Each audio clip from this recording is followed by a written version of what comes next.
Hello दोस्तों, राम राम, प्रणाम सभी को। आप लोग कैसे हैं? आशा करती हूँ आप लोग अच्छे होंगे। माता रानी सब लोग को खुश रखें, प्रसन्न रखें।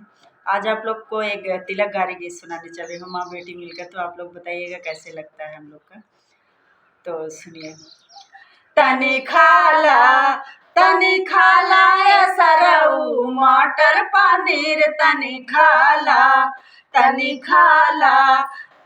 खाला ए सरऊ मटर पनीर, तनी खाला।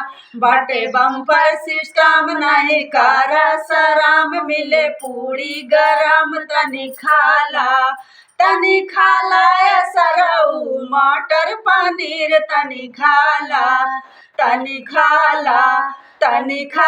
ए सरऊ मटर पनीर, तनी खाला। कहीं बुनिया रखल बा, कहीं पूड़ी रखल बा, तोरो दीदिया के बना समोसा रखल बा, तनी खाला ए सरऊ मटर पनीर, तनी खाला ए सरऊ मटर पनीर, तनी खाला। कहीं लिट्टी रखल बा, कहीं चोखा रखल बा, तोरे दीदिया के नींबू के सलाद रखल बा, तनी खाला ए सरऊ मटर पनीर, तनी खाला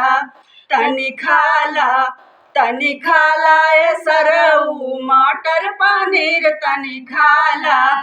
कहीं चूड़ी रखल बा, कहीं चूड़ा रखल बा, तोर दीदिया के तसली में दही रखल बा, तनी खाला ए सरऊ मटर पनीर, तनी